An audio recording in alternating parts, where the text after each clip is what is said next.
Bismillahirrahmanirrahim. Alhamdulillahirabbil alamin. Wal 'aqibatu lil muttaqin wa la 'udwana illa 'alal zalimin.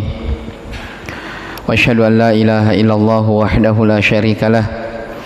Ilahul awwalin wal akhirin. Wa asyhadu anna Muhammadan 'abduhu wa rasuluhu wa ala alihi wa sahbihi wa man tabi'ahum bi ihsanin ila yaumiddin. Wa sallama tasliman katsira amma ba'd. Ikhwani fid din wa akhwati fillah rahimani wa rahimakumullah.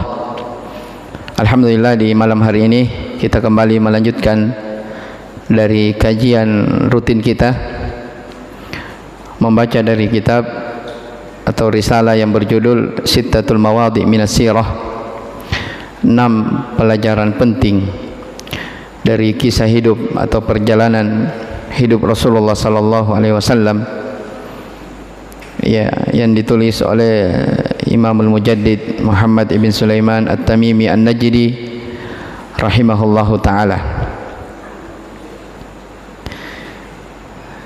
Taib. Di pertemuan yang lalu telah kita sebutkan pendahuluan dari penulis rahimahullahu taala. Ya, saya ingatkan kembali, beliau di muqaddimah sangat ringkas mengingatkan tentang beberapa hal. Ya, jadi kata beliau, perhatikanlah, semoga Allah merahmatimu, tentang 6 tempat dari sirah perjalanan hidup Rasulullah SAW. Wafhamha fahman jayyidan hasanan, dan pahamilah perkara ini dengan pemahaman yang baik. La'allallaha ayyufhimaka dinal anbiya'i litattabi'ahu. Kenapa kita harus memahami 6 perkara ini? Ya, kata Syekh, agar engkau bisa memahami hakikat agama yang dibawa oleh para nabi, supaya engkau mengikutinya. Wa dinal musyrikina litatrukahu, supaya engkau betul-betul memahami agama orang-orang musyrikin untuk engkau meninggalkannya. Jadi itu tujuan, di antara tujuan mempelajari sirah Rasulullah sallallahu alaihi wa ala alihi wasallam. Ya, supaya kita mengenal hakikat agama, kita mengamalkan, ya, dan kita juga mengetahui agama orang-orang musyrikin supaya kita jauhi dan tinggalkan. Ya, kata Syekh, fa inna aktsara may yadda'id din, karena kebanyakan orang yang mengaku beragama, wa yu'addu minal muwahhidin, bahkan dianggap sebagai orang-orang yang tokoh bertauhid, ya, tokoh di dalam agama, la yafhamu makna hadhihi as-sittati kama yanbaghi, tapi nyatanya mereka tidak memahami 6 pelajaran penting di dalam sirah ini. Ya, telah saya sebutkan ya di kemarin. Ya, pelajaran yang pertama yang disebutkan oleh Syekh rahimahullahu taala, dan saya sudah baca dari keterangan beliau, yaitu qissatu nuzulil wahyi. Ya, kisah tentang awal turunnya wahyu. Ya, tentang kisah awal turunnya wahyu. Apa yang beliau ingin petik? Ini panjang ya, saya sudah baca juga hadisnya di pertemuan yang lalu. Ya. Dan apa yang beliau sebutkan di sini, keterangan yang sangat panjang. Apa beliau maksudkan di dalam keterangan ini sehingga beliau bawakan tentang kisah awal turunnya wahyu? Ya, kata Syekh rahimahullahu taala, ya, di dalam kisah awal turunnya wahyu, disitulah turun ayat Al-Muddathir. Ya, turun ayat Al-Muddathir sampai pada 7 ayat. Ya ayyuhal muddathir, wahai orang-orang yang berselimut, kum fa'andir, bangun, ya, berdakwalah, beri peringatan, wa rabbaka fakabbir, dan terhadap Tuhanmu, fakabbir, agungkanlah. Wa thiyabaka fatahhir, dan pakaianmu bersihkanlah. Warrujza fahjur, ya, ar-rujza fahjur, ya, ar-rujuz, ya, Syekh menyebutkan di Thalathatul Usul, ar-rujuz itu al-asnam, patung-patung, berhala-berhala. Fahjur, tinggalkan, jauhi. Wala tamnun tastakthir, ya, dan janganlah memberi dengan harapan kembali lebih banyak. Wali rabbika fasbir, dan terhadap menjalankan perintah Tuhanmu maka bersabarlah. Ya, coba perhatikan dari kisah yang panjang tentang awal turunnya wahyu, ternyata di sela-sela turunnya wahyu itu turun surah Al-Muddathir dari ayat pertama sampai ayat ke-7. Ya, kemarin saya sudah sebutkan ya keterangan dari Syekh di kisah yang pertama ini. Jadi katakan di dalam ucapan beliau rahimahullahu taala, ya, bahwa wa arafta aidan annahum yaf'aluna asya'a katsiratun minal ibadat yataqarrabuna biha ila Allah mithlul hajji wal umrati was shadaqati 'alal masakin wal ihsani ilaihim wa ghairi dzalika.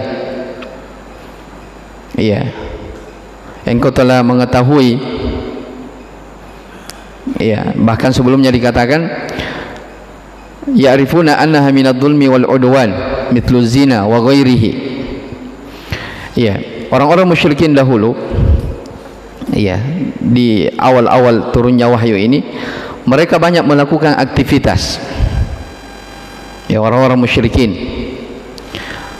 mereka dalam kebaikan, ya, mereka melakukan umrah, mereka berhaji, mereka bersedekah, mereka membantu jemaah haji. Ini kebaikan-kebaikan.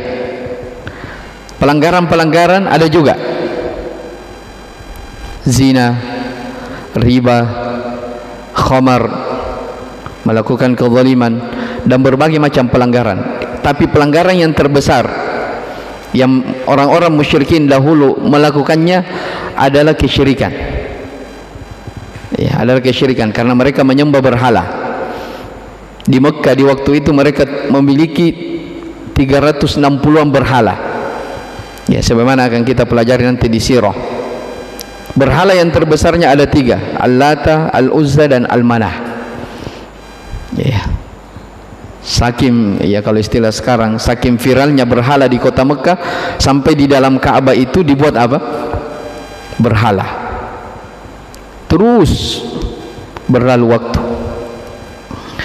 Maka ketika kejadian ini semakin tersebar, ya, mereka orang-orang musyrikin sebagaimana yang telah kita terangkan, mereka juga masih punya peninggalan keyakinan agama murni dari Nabi Ibrahim alaihissalam. Ya, makanya mereka juga masih apa? Menghormati itu Ka'bah. Ya, antum lihat ya kisah yang disebut Abraha ingin meruntuhkan Ka'bah itu. Ya, orang-orang Quraisy tidak pusing mau jaga Ka'bah. Mereka bilang, ya, saya hanya mau mengambil onta-onta saya, biarkan itu Ka'bah, ada sendiri yang menjaganya. Ya, mereka muliakan. Makanya mereka berhaji, mereka berumrah. Ya, masih ada peninggalan-peninggalan dari keyakinan Nabi Ibrahim alaihissalam. Ya, itu masih ada dalam hati kecilnya, masih tersimpan hal itu. Tapi ya, namanya masa jahiliyah, banyak penyembahan terhadap berhala. Tapi kapan turunnya surah Al-Muddathir ini? Ya, mungkin saya gambarkan sedikit ya supaya kita bisa memahami perkara ini. Jadi kan begini.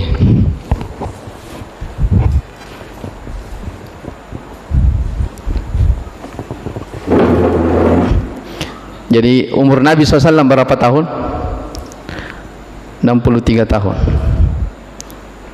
Kemudian ada 40 tahun. 40 tahun ini sebelum diangkat menjadi apa? Menjadi Nabi. Karena beliau berumur 40 tahun baru diangkat menjadi nabi. Terus ada 10 tahun, ya. Ada 10 tahun di sini di Mekah, ya, dakwah tauhid. Taib, dakwah tauhid. Kemudian 3 tahun ini masih Mekah, ya, perintah salat. Perintah salat. Kemudian 10 tahun di mana? Di Madinah ini.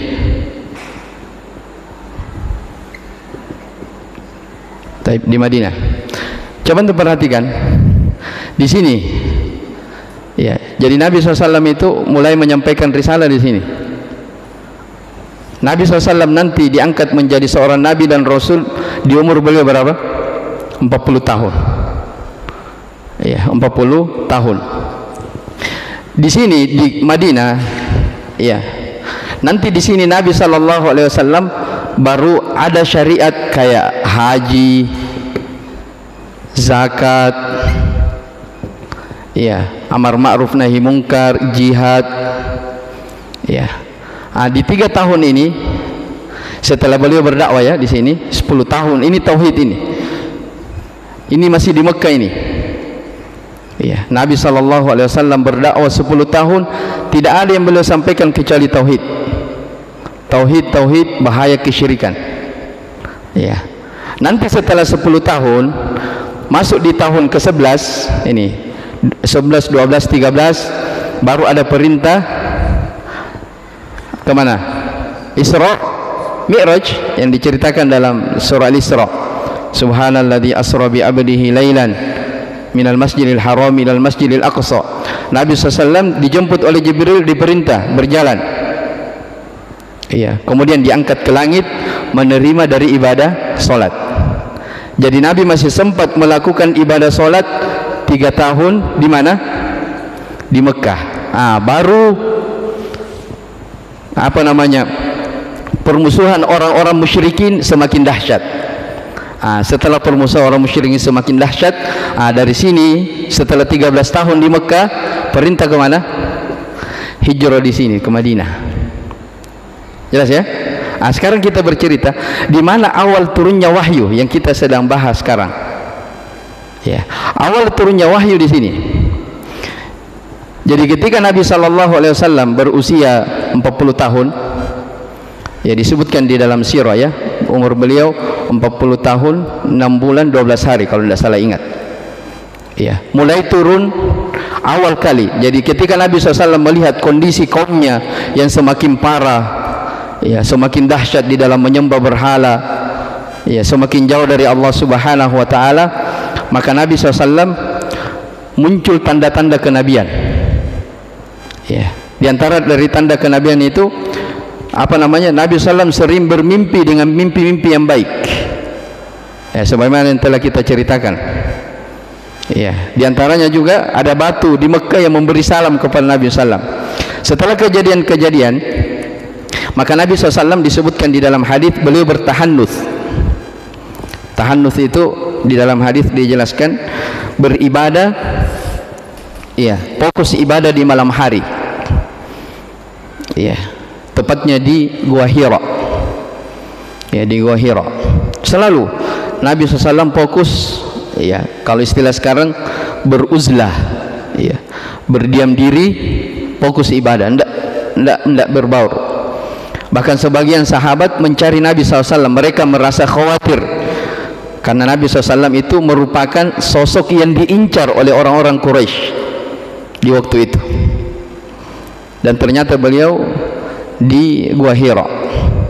Ya, saya bacakan, ya, hadisnya sebelum kita lanjut. Jadi disebutkan di dalam hadis, ya, kata Ibnu Abbas radhiyallahu anhuma, disebutkan dalam Sahih Bukhari, unzila ala Rasulillah sallallahu alaihi wasallam wa huwa ibnu arba'in. Ya, wahyu yang paling pertama diturunkan kepada Rasulullah sallallahu alaihi wasallam itu saat beliau berusia 40 tahun. Ya, saat beliau berusia berapa? 40 tahun. Ya, saya bilang tadi 40 tahun 6 bulan dan 12 hari dari umur beliau sallallahu alaihi wasallam. Famakatha 13 sanatan. Kemudian beliau tinggal di Mekah selama 13 tahun. Seperti tadi yang saya bilang, 10 tahun dakwah tauhid, kemudian setelah 11-nya sampai ke 13 naik di langit menerima perintah salat. Berarti 13 tahun di Mekah. Taib. Kemudian kata beliau, "Tsumma umira bil hijrah." Kemudian beliau sallallahu alaihi wasallam diperintah untuk berhijrah, maksudnya dari Mekah ke Madinah. Fahajar ilal Madinati, kemudian beliau berhijrah ke Madinah. Famakatha biha asyara sinin. Kemudian kata Ibnu Abbas, kemudian beliau tinggal di kota Madinah selama 10 tahun. 10 tahun. Tsumma tuwfiya sallallahu alaihi wasallam. Kemudian Nabi SAW wafat. Ya, kemudian Nabi sallallahu alaihi wasallam wafat. Taib. Kemudian disebutkan dalam hadis Aisyah, ya, riwayat Al-Bukhari, ya, jadi Aisyah menceritakan, awwalu ma budi'a bihi Rasulullah SAW min al-wahyi ar-ru'ya as-salihah fin naum. Awal turunnya wahyu kepada Rasulullah SAW itu adalah ru'ya as-sadiqah, ya, mimpi-mimpi yang benar di dalam tidurnya. Ini permulaannya, sebab mimpi para nabi itu wahyu.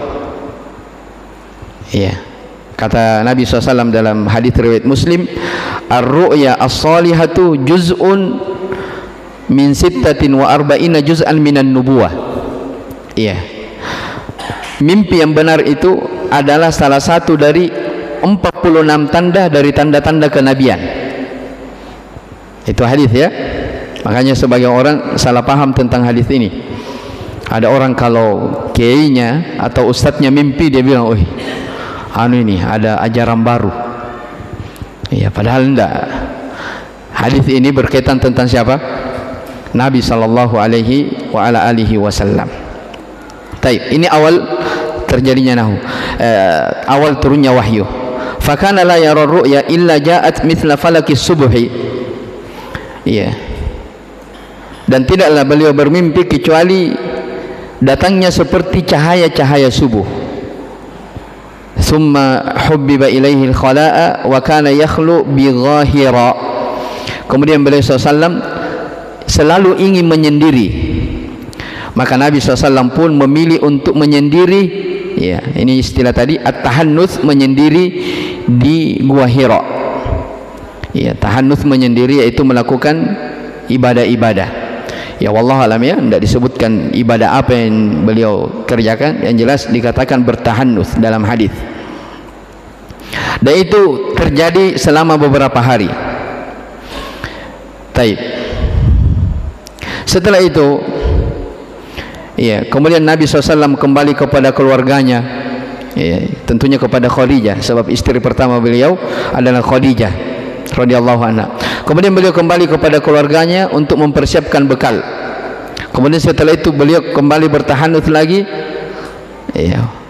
Setelah itu kembali kepada keluarganya, setelah itu bertahannuts lagi. Jadi peristiwa bertahannuts, beliau menyendiri dan fokus ibadah di Gua Hira, itu kata para ulama ahli sirah berulang beberapa kali. Iya. Setelah itu diceritakan di dalam hadis, iya, hatta ja'ahul haqqu wa huwa fi Gua Hira faja'ahul malak. Ya, setelah berulang itu at-tahannuts, maka sampai akhirnya datanglah al-haq, ya, yaitu wahyu, saat beliau sedang bertahannuts di Gua Hira. Faja'ahul malak, maka datanglah malaikat Jibril, ya, berkata kepada Nabi SAW, "Iqra", bacalah. Maka kata Nabi SAW, "Ma ana biqari", saya tidak bisa membaca. Ya, karena memang Nabi SAW, ya, beliau adalah orang yang tidak bisa membaca dan tidak bisa menulis. wa ma kunta tatlu min kitabihi min qablihi biyaminin wa la yakhuttuhu biyaminik, atau wala takhuttuhu biyaminik. Nabi SAW itu tidak bisa menulis, tidak bisa membaca dan tidak bisa menulis. Apa hikmahnya? Kenapa Rasul yang termulia, manusia yang terbaik, tidak bisa membaca, tidak bisa menulis? Ya, hikmahnya supaya orang-orang musyrikin itu tidak curiga kepada Muhammad. Ya, oh, bahwa Muhammad ini hanya membuat apa? Ajaran-ajaran baru. Ya, dia itu hanya ambil dari ajaran orang-orang terdahulu. Muhammad itu supaya tidak ada semua dari tuduhan-tuduhan itu. Nabi Allah menjadikan nabinya sebagai orang yang apa? Ummi, tidak bisa membaca dan tidak bisa menulis. Maka itu tanda-tanda semua yang diberikan oleh Allah kepada nabinya supaya orang-orang bisa menerima apa? Menerima kebenaran. Ya, tapi yang namanya hidayah ya di tangan Allah Subhanahu wa taala. Baik, jadi berikutnya ketika Jibril mengatakan Iqra, Nabi mengatakan ma ana biqari. Ya, saya tidak bisa membaca. Fa akhadani faghattani hatta balagha minhul juhda. Maka Nabi SAW dipeluk oleh Jibril dengan pelukan yang sangat erat sampai beliau tidak bisa apa-apa. Iya. Kemudian kali keduanya dikatakan Iqra, bacalah. Nabi mengatakan ma ana biqari, saya tidak bisa membaca. Sampai hal ini berulang-ulang, iya, hingga akhirnya Jibril membaca ayat. Iya, Iqra bismi rabbika. Bagaimana ayatnya itu? Di surah Al-Alaq. Iya, Allah Subhanahu wa taala berfirman, Iqra bismi rabbika alladzi ya khalaqal insana min 'alaq. Iqra wa rabbukal akram alladzi 'allama bil qalam 'allamal insana ma lam ya'lam. Ya, itu ayat yang paling pertama turun. Dengan turunnya ayat itu, ayat-ayat pertama di surah Al-Alaq, ya, itulah tanda ya Muhammad sallallahu alaihi wasallam diangkat menjadi nabi, belum diangkat menjadi rasul. Jadi beda itu nabi dengan rasul, ya. Iya. Makanya ulama ada yang mendefinisikan nabi itu baru diturunkan kepada mereka apa? Ajaran, belum diperintah untuk menyampaikan. Sebab turunnya ayat ini, Iqra bismi rabbikal ladzi khalaq, nabi masih diperintah untuk apa? Membaca. Iya. Ini juga dalil, ya, diambil pendalilan bahwa di dalam agama itu harusnya seseorang belajar dulu sebelum mengamalkan sesuatu. Ya, karena ayat yang paling pertama turun kepada Nabi SAW yang dengannya beliau diangkat menjadi nabi oleh Allah Subhanahu wa taala adalah perintah untuk membaca. Iqra. Ya, Iqra itu perintah untuk membaca. Ya, namanya membaca belajar. Maka seorang itu harus belajar dulu sebelum mengamalkan sesuatu. Baik. Jelas, ya? Di peristiwa kejadian ini, iya, di peristiwa kejadian ini, setelah kejadian terbacanya ayat ini surah Al-Alaq, ya, maka Nabi SAW kembali kepada keluarganya, kembali ke Khadijah. Disebutkan dalam hadis, faraja'a biha tarjufu fuadahu, maka beliau, yaitu Nabi SAW, kembali ke keluarganya dalam kondisi gemetar. Iya. Hatta dakhala ala Khadijah, sampai beliau menemui Khadijah istrinya, beliau mengatakan zammiluni zammiluni zammiluni, ya, selimuti saya selimuti saya selimuti saya. Sebab Nabi SAW bergetar dan ketakutan. Iya. Fazammaluhu, maka Khadijah pun memberikan apa, menselimuti suaminya. Hatta dhahaba anhu ar-raw'u, sampai hilang dari rasa takut Nabi sallallahu alaihi wasallam. Tsumma qala ya Khadijah mali. Ya. Kemudian Nabi mengatakan, wahai Khadijah, ada apa dengan saya ini? Ya, jadi Nabi khawatir sekali dengan dirinya setelah kejadian dirangkul oleh Jibril sehingga tidak bisa apa-apa. Ya, Nabi ketakutan. Maka wa akhbarahal khabar, Nabi pun bercerita kepada istrinya tentang kejadian yang beliau alami di Gua Hira. Ya. Kata Nabi SAW, qad khashituhu alayya, sungguh saya sangat khawatir atas diriku ini. Maka kata Khadijah, kalla abshir fa wallahi la yukhzikallahu abadan. Ya, sekali-kali tidak, Allah tidak akan menghinakanmu. Demi Allah, kata Khadijah, innaka latasilur rahim, demi Allah, Allah tidak akan menghinakanmu karena engkau adalah orang yang senang menyambung silaturahmi. Disebutkan dari kebaikan Nabi. Wa tasduqul hadis, Allah tidak akan menghinakanmu karena engkau adalah orang yang jujur. Wa tahmilul kalla, senang membantu orang lain. Ya. Wa takri ad-dhaif, ya, suka memuliakan tamu. Wa tu'inu ala thawabil haq, selalu menolong al-haq. Ya, ini apa namanya? Nasihat-nasihat, ya, Khadijah radhiyallahu taala anha kepada Nabi sallallahu alaihi wasallam, suaminya. Ya. Hatta atat bihi Waraqatu ibnu Naufal. Sampai Khadijah pun mendatangi Waraqah ibnu Naufal. Wa kana akha abiha wa kana imra'an tanassara fil jahiliyah. Dia ini dari apa namanya? Anak pamannya, yaitu sepupunya. Wa kana imra'an tanassara fil jahiliyah. Waraqah ibnu Naufal ini orang yang sudah tua renta, dan dia adalah orang yang hidup di masa jahiliyah, tapi dia berpegang dengan agama Nasara. Wa kana yaktubul katib al-arabi, dia bisa menulis dengan tulisan bahasa Arab. Iya, fayaktubu bil arabiyyati minal injil ma syaa yaktuba. Wa kana syaikhan kabiran qad amiya.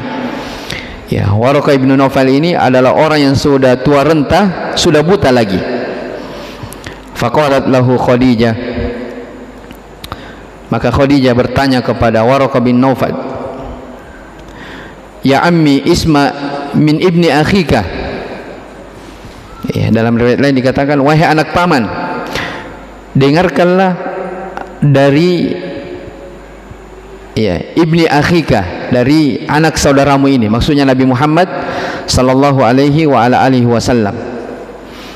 Maka Nabi sallallahu alaihi wa ala alihi wasallam mulai bercerita kepada Waraqah bin Naufal, dan Waraqah bin Naufal mengatakan, ya ibnu akhi ma tara, wahai anak saudaraku, apa yang kamu lihat? Ya. Jadi Waraqah ini bertanya kepada Nabi sallallahu alaihi wasallam tentang peristiwa yang dilihat di mana? Di Gua Hira. Maka Nabi menceritakan, ya, di Gua Hira dari kejadian-kejadian yang beliau alami. Fa akhbarahu Rasulullah sallallahu alaihi wasallam ma ara. Maka Nabi sallallahu alaihi wasallam menceritakan apa yang beliau lihat, apa yang beliau alami di Gua Hira tersebut. Faqala Waraqatu, maka Waraqah berkata kepada Nabi SAW, hadan namus alladhi unzila ala Musa. Ya, kata Waraqah, sebab Waraqah tahu tentang kejadian-kejadian, ya, beliau adalah orang yang berpegang dengan agama orang dahulu, agama Nasara. Maka ketika Nabi menceritakan tentang kejadian yang beliau alami di Gua Hira, kata Waraqah, itu adalah namus. Namus itu maksudnya malaikat Jibril. Itu adalah namus yang pernah turun juga kepada Nabi Musa alaihissalam. Ya, Waraqah tahu bahwa ini Muhammad, inilah pilihan Allah yang diangkat menjadi Nabi dan Rasul terakhir. Waraqah tahu, sebab di kitab Taurat, di kitab Injil sudah disebutkan bahwa ada Nabi terakhir yang apa? Yang akan membawa wahyu, ya, yang membawa manusia dari alam jahiliyah menuju kepada terang benderang. Itulah cahaya keislaman. Maka ketika Nabi menceritakan kejadian yang beliau lihat, maka Waraqah langsung mengatakan, itu namus Jibril yang pernah turun kepada Musa. Apa kata Waraqah setelah itu? Kata Waraqah, ya laitani akunu fiha jazaan akunu hayyan hina yukhrijuka qaumuka. Seandainya di waktu itu saya masih kuat, dan saya masih hidup ketika kaummu akan mengusir kamu dari kampung halaman. Ya. Jadi Waraqah sudah memberikan gambaran kepada Nabi SAW bahwa Nabi ini akan diusir. Maka Nabi bertanya lagi kepada Waraqah, amukhrijiyahum, apakah kaumku akan mengusir saya? Kata Waraqah, na'am, lam ya'ti ahadun qattu bima ji'ta bihi illa udi. Kata Waraqah, iya, tidak ada seorang pun yang datang membawa seperti apa yang kamu bawa kecuali pasti akan dimusuhi. Nah, ini jawaban siapa? Waraqah. Sebab Waraqah bin Naufal tahu betul bahwa setiap orang yang membawa wahyu pasti akan dimusuhi oleh kaumnya. Antum lihat, mulai dari agama yang dibawa oleh Nabi Nuh sampai Nabi terakhir, Nabi kita SAW, semua kebanyakan orang memusuhi dari agama itu. Iya. Makanya ketika Nabi bertanya kepada Waraqah, iya, apakah kaumku akan mengusir saya dari kampung halaman saya sendiri? Iya, kata Waraqah bin Naufal, tidak ada orang yang membawa seperti apa yang kamu bawa ini illa udi, kecuali pasti mereka dimusuhi. Kemudian kata Waraqah bin Naufal, wa in yudrikni qaumuka ansuruka nasran mu'azzaran. Iya, seandainya saya masih mendapati kamu, iya, maka saya akan menolong kamu dengan pertolongan yang kuat. Iya, maksudnya seandainya saya mendapati kamu diusir oleh kaummu, maka saya akan menolong kamu dengan pertolongan yang kuat. Setelah kejadian itu ternyata Waraqah bin Naufal meninggal. Artinya, ya, Waraqah bin Naufal ini tidak mendapati apa? Peristiwa-peristiwa, kejadian-kejadian yang terjadi, ya, pertempuran dahsyat antara kaum muslimin dengan orang-orang kufar Quraisy di kota Mekah. Ya, setelah itu Waraqah bin Naufal meninggal. Nah, jadi setelah turunnya ayat Iqra, iya, dan setelah kejadian dari hadis yang kita baca tadi ini, iya, Nabi SAW mendatangi Khadijah. Setelah itu Khadijah datang ke Waraqah bin Naufal menceritakan tentang kejadian yang dialami oleh suaminya. Setelah itu suaminya menceritakan kepada Waraqah bin Naufal tentang kejadian-kejadian beliau alami. Maka Waraqah memberikan gambaran, itu wahyu yang dibawa oleh Jibril. Siapa yang membawa, yang mengembang wahyu ini, siapa yang membawa aman ini pasti akan dimusuhi dan diusir oleh kaumnya. Diceritakan seperti itu. Setelah kejadian itu, ya, ini peristiwa yang kedua, ya. Setelah kejadian itu, maka turun ayat Iqra. Setelah kejadian surah Al-Alaq ini, kejadian Waraqah itu, ada namanya Fatratul Wahyi. Fatratul Wahyi. Fatratul Wahyi ini masa tidak ada wahyu turun. Ya, tidak ada wahyu turun. Jadi di situ disebutkan di dalam Sahih Bukhari juga, Nabi SAW sangat bersedih. Ya, sampai beliau berbolak-balik dari rumahnya ke gunung, setelah itu ke gunung, bolak-balik sampai datang Jibril mengatakan, engkau wahai Muhammad betul-betul akan diangkat menjadi Rasul. Ya, baru Nabi SAW di situ apa? Boleh mulai tenang. Fatratul Wahyu di sini, ya, para ulama sirah ada yang mengatakan, ya, ada yang 3 tahun. Jadi setelah turunnya surah Al-Alaq yang tadi kita baca, 3 tahun ini tidak ada wahyu.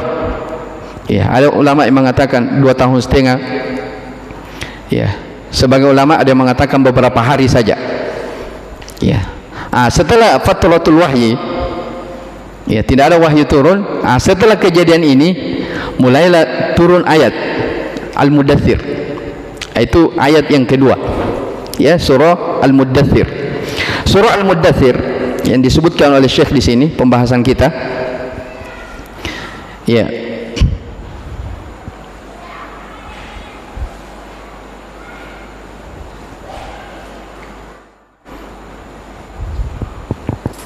taib. Jadi disebutkan, ya ayyuhal muddaththir kum fa'anzir wa rabbaka fakabbir wa thiyabaka fatahhir war rujza fahjur wa la tamnun tastakthir wa li rabbika fasbir. 7 ayat. Setelah Fatratul Wahyi turun ayat Al-Muddaththir dari ayat pertama sampai ayat ke-7. Ya, walaupun ini ada silang pendapat ya di kalangan para ulama. Saya bilang sudah terangkan tadi, ada yang mengatakan 3 tahun, ada yang 2 tahun setengah, ada yang mengatakan hanya beberapa hari saja. Tapi fatratul wahyu ini, ya, masa yang tidak ada wahyu turun, Nabi SAW khawatir. Ya, beliau SAW merasa khawatir, gelisah. Ya, maka turun ayat, ya ayyuhal muddathir, wahai orang-orang yang berselimut.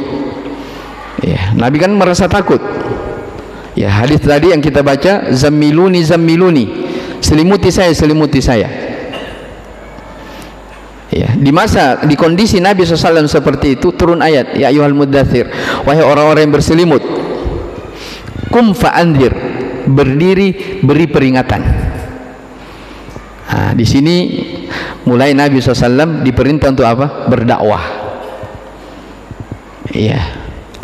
Dengan turunnya ayat Al-Muddathir, disinilah beliau dikatakan oleh para ulama, diantaranya Syekh Muhammad, beliau diangkat menjadi Rasul dengan turunnya apa? Al-Muddathir. Makanya dalam salah satu usul dikatakan apa?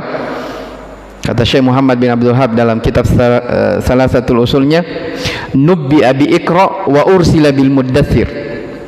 Beliau yaitu Muhammad SAW diangkat menjadi nabi dengan turunnya surah Iqra, ya, wa ursila bil Muddathir, dan beliau diangkat menjadi seorang rasul ketika turun surah Al-Muddathir. Ya, makanya rasul itu, ya, definisinya adalah orang yang diberi risalah kemudian diperintah untuk menyampaikan. Ya, diperintah untuk menyampaikan. Maka mulailah dakwah di situ. Jadi setelah fatrut ini ya, tadi 40 tahun Al-Alaq, setelah itu fatratul wahyi, setelah itu turun apa? Surah Al-Muddathir, perintah untuk berdakwah. Ya, ini titik yang mau Syekh terangkan di sini. Belum isya ya? Baik. Ini Syekh yang ingin mau terangkan. Jadi pada saat Nabi diangkat menjadi seorang rasul, yaitu turunnya surah Al-Muddathir 7 ayat itu, orang-orang kafir Quraisy, orang-orang jahiliyah itu melakukan beberapa pelanggaran. Ya, apa pelanggarannya? Ya, mereka berzina. Apalagi khamar. Ya, apalagi judi. Apalagi riba. Apalagi kezaliman. Apalagi kesyirikan. Ini yang paling, ya, kita sebut berapa? 1, 2, 3, 4, 5, 6. Ya, hanya 6 ya, karena papannya hanya 6, tidak bisa banyak. Contoh lihat, 6 saja kita sebut, banyak pelanggaran yang mereka lakukan. Taib. Pada saat turunnya surah Al-Muddathir, ya, apa Allah perintahkan kepada Nabi Muhammad SAW untuk diperingatkan dari 6 ini? Apakah berzina, khamar, judi, riba, atau kezaliman? Antum baca surah Al-Muddathir, ya ayyuhal muddathir kum fa'anzir wa rabbaka fakabbir wa thiyabaka fatahhir war rujza fahjur. Di antara ayat itu adalah peringatan bahaya kesyirikan dan tauhidkan Allah. Ini. Ini Syekh mau tekankan. Jadi sekian banyak pelanggaran yang dilakukan oleh orang-orang musyrikin di zaman dahulu. Ya, harusnya kan kalau kita lihat, ya, yang mana yang paling pertama didahulukan dulu dari pelanggaran yang untuk diperingatkan? Ya, Allah Maha tahu bahwa yang paling berbahaya adalah apa? Syirik. Makanya ayat yang paling pertama turun, yang dengannya Allah mengangkat nabinya menjadi seorang rasul, adalah agar nabi berdakwah dari tauhid, bahaya kesyirikan. Jelas ya? Ini yang ditekankan di buku ini. Walaupun kalau kita baca keterangannya panjang ya, tapi kesimpulannya ini. Apa pelajaran dari kisah turunnya wahyu? Bahwa Nabi SAW diperintahkan untuk menyampaikan bahaya kesyirikan sebelum menyampaikan bahaya-bahaya yang lain. Maka ini menunjukkan pentingnya seorang itu belajar tauhid dan mempelajari bahaya dari apa? Kesyirikan. Dari posisi ini kita lihat ini, saking pentingnya itu mengenal tauhid, bahaya kesyirikan. Dakwah Nabi di Mekah berapa? 10 tahun hanya dakwah tauhid. Ya. Belum ada bilang, mau sembahyang 5 sigi kah? Belum ada itu. Belum ada ayo bayar zakat, ayo sholat di masjid. Belum ada. 10 tahun, bayangkan waktu 10 tahun itu bukan waktu yang singkat. Ya, antum di Menyengeri ini yang tinggal di perumahan berapa tahun?